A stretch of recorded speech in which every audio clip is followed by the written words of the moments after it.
আল্লাহ তারে বাঁচাই রাখুক আরো 2-4-10 বছর। ইরানের মেরুদণ্ডটা আরেকটু সোজা করে দিয়া আরো 2-4টা এরকম বাঘের বাচ্চা জন্ম দিয়া তারপর আল্লাহ তার হায়াত শেষ হোক, আমার কোনো খারাপ লাগবে না। একটা নেতৃত্ব একটা রাষ্ট্রকে কোথায় নিয়ে যায়? একটা নেতার সততা বা ধরেন সাহস সারা পৃথিবীর সাথে আপনার একটা ইমেজ ক্রিয়েট করে। যে উত্তর কোরিয়ার নামটা শুনলে মনে কি পাগলা কিম জং উন, তাই না? রাশিয়ার নাম শুনলে কার নাম মাথায় আসে? পুতিন।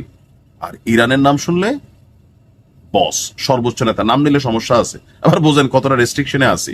যাই হোক, একটা ঘোষণা দিছে, পশ্চিমার একটু টেনশনে আছে। যেই খেলাটা শুরু করছিল শেষ করার আগে বাতি আস্তে আস্তে নিভা যাচ্ছে। আমি যখনই নিউজটা করছি, শেয়ার করেন নাই, আপনারা আসলে শেয়ার করবেন, কারণ আমি চাই এই নিউজগুলো মানুষের কাছে পৌঁছাক। অহংকার লাগে আমার ইরানকে নিয়ে, সিরিয়াসলি। তো আমি যখন নিউজটা করছি, ইরানের যে চলমান আন্দোলন 30-40% শেষ। নতুন করে কোনো খেলাতে না পড়লে হয়েছে। সরকারের পক্ষে জনগণ একটা রাস্তায় নামছে, মানুষের সাথে কমিউনিকেশন হচ্ছে। এখন যারা এই খেলার মূল আয়োজক, ওই যে ক্ষমতাচ্যুত 45 বছর আগে দেশ ছেড়ে পালানো রেজা পেহেলবি, সে তো মন খারাপ করে ফেলতেছে, নতুন গুটি চালার চেষ্টা করতেছে। আর আমেরিকারে বলতেছে, ভাই আন্দোলন কিন্তু একবার নিভা গেলে আপনারা কিন্তু যুদ্ধ করতে হবে, টাকা খরচ করতে হবে, বিশ্বে আপনাদের নিয়ে সমালোচনা হবে, চান না কিছু করতে পারেনি। দুর্বলতা কিন্তু এখনই, ঝড়ের সময় আমটা কুড়ান। আমেরিকা কিন্তু দেখতেছে, বলতেছে যে কালকে ট্রাম্পের একটা ঘোষণা দেখছেন যে ইরানের সাথে আলোচনা পরে, আগে নাকি খেলবে। এখন ক্ষমতা আছে, খেলতে পারবে একটু। তবে ইরান কি ভয় পাচ্ছে? দেশের জনগণ যখন বিগড়ে গেছিল, একটু ভয় তো অবশ্যই পাইছে। পরিস্থিতি এখন আস্তে আস্তে যখন কন্ট্রোলে নিচ্ছে, গতকালকে থেকে ইরানের গলার আওয়াজটা একটু আবার আগের মতন ফিরে আসছে। মাঝখানে কয়েকদিন নীরব ছিল, কারণ আগে ঘর সামলাইতে হবে, তারপরে বাহির।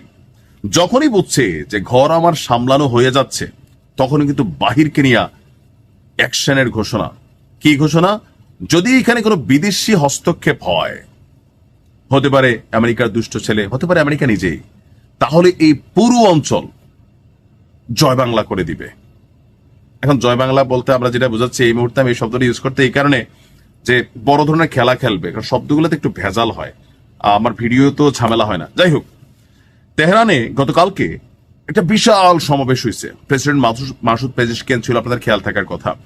তো এর পাশাপাশি এটা অনলাইনে ভার্চুয়ালিও সেখানে প্রচারিত হচ্ছিল। সেখান থেকে কঠোর হুঁশিয়ারি দিয়েছেন একজনের নাম হচ্ছে মোহাম্মদ বাঘের গালিবাফ। নামের মধ্যে একটা বাঘ বাঘ আছে, তো হুঁশিয়ারি তো আসবেই।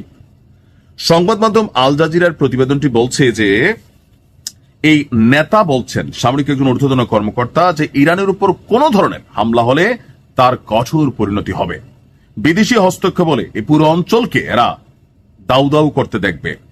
এই বক্তব্যের মাধ্যমে ইরানের সংসদ স্পিকার আবারও বিদেশি হস্তক্ষেপের আশঙ্কা এবং তার জবাবে ইরান কি রিয়েকশন দেবে, যারা ভাবতেছে ইরান পোতাই গেছে, কিছুই করবে না, তাদেরকে চোখে আঙ্গুল দিয়ে দেখাই দিচ্ছে উই আর রেডি টু খেলতে।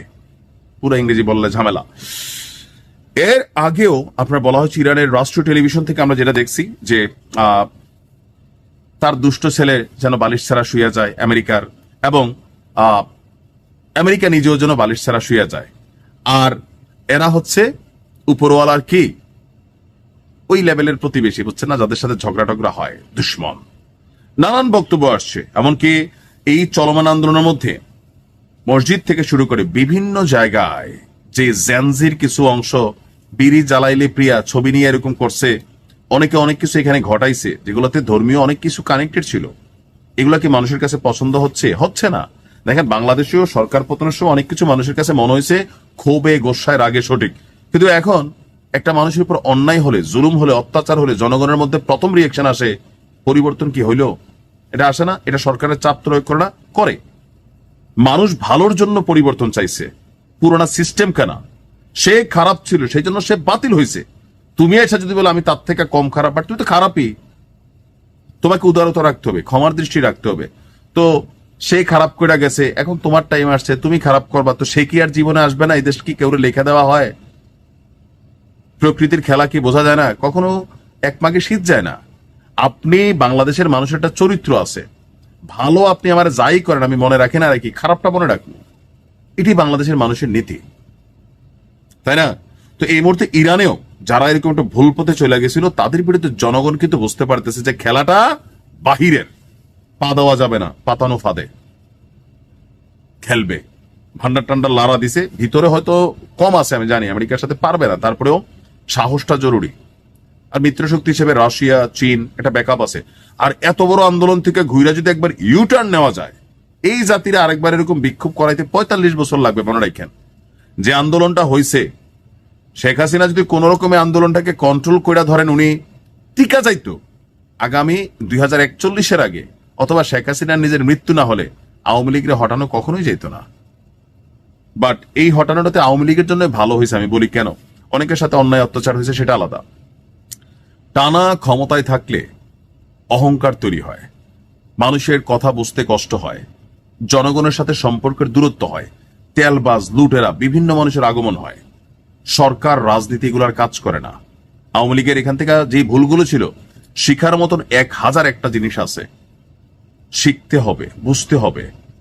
নেতাদেরকে, কর্মীদেরকে, এখন সারা বাংলাদেশে আওয়ামী লীগের তৃণমূলের কর্মীরা দম দিয়ে ফেলতেছে, ভাতও তো পায় না আওয়ামী লীগের সময়, জেল খাটছে, মামলা খাইছে নিজের দল থেকে। কেন? আজকে তাদের মূল্যায়ন। আবার ক্ষমতা আসলে এগুলোর বেইলও থাকবে না। বিএনপিতে আপনি দেখেন, সব তৃণমূলের সব ত্যাগী নেতা কর্মীকে এই মুহূর্তে মূল্যায়ন পাচ্ছে? অবশ্যই না। আমি নিজেই তো চিনি ভাই কয়েকজন রে, কোনো কিছু নাই, এখন সাইলেন্স হয়ে গেছে। 17 বছর ধরে কথা বলতো সোশ্যাল মিডিয়াতে, আমি যখন থেকে কানেক্টেড অনেকটাই দেখছি কথা বলছে, এখন চুপ। তো মাঝে মাঝে জিজ্ঞেস করি ভাই কি, কয় না যাক, দল ভালো আছে, এটা দেখতে ভালো লাগে, এটা মনে থেকে অভিমান। উইরা এসে জুইরা বসে কেউ টাকার বান্ডিল আনছে, কেউ জোটের ভাটি গাচ্ছে, এটা সেটাতে হয় কি ভিতরে অভিমান চলতে থাকে। মনে করে যে যাক, আমি তো দল থেকে কোনো কিছু পাওয়ার আশা করি নাই, দল ভালো আছে, আমি তো অন্তত একটু জিনিস থেকে ভালো আছি, এতটুকুই তাদের প্রত্যাশা। আর এরাই হচ্ছে প্রত্যেক দলের প্রাণ। ঝটিকা মিছিলে হয়তো 10টা পোলার মধ্যে 5টা পোলা আপনি মনে করবেন যে মুখোশ পড়া যায় টেকায়, 2টা পোলা অরিজিনাল যায়। বিএনপির সময়ও রাজপথে ছিল না, জামাত কৌশলে রাজনীতি করছে, টেকনিক্যালি করছে, বাট করছে। কিন্তু নেতা কর্মীদের অবমূল্যায়ন করা হয়েছে আওয়ামী লীগের পক্ষ থেকে প্রচুর। এই ডাক্তার মুরাদের মতন 3rd ক্লাস লেভেলের লোক, এরা অনেক ক্ষতি করছে শেখ হাসিনার। যে অ্যাকশন নেওয়া দরকার ছিল এরকম হয় নাই, যে শাস্তি দরকার ছিল এগুলো পায় নাই, অন্যরা এরকম হয়েছে। তো এগুলা থেকে দেখেন, একটা সরকার, ইরানের বিষয়টা টোটালি আলাদা। ইরানের জনগণের সাথে যদি ইরানের সরকারের হয়তো আমি বলতাম যে পতন হোক, 45 বছর একটা সরকার, আমি তো চাই না যেই দেশেরই হোক, কারণ ওই দেশের জনগণ কথা বলতে পারবে না, সিস্টেম হ্যাং হয়ে যাবে। বাট এটা একটা সিস্টেম, এখানে কিন্তু ভোট হয়। ইসলামিক রিপাবলিক হোক, যেই রিপাবলিক হোক, স্বাধীন চেতা নেতারাও তো দাঁড়ায় না, অমুসলিম নেতারাও ভোটের সুযোগ পায়। ইরানের বিষয়টা টোটালি আলাদা। আলহামদুলিল্লাহ, ইরান ব্যাক করছে। ভালো থাকুন।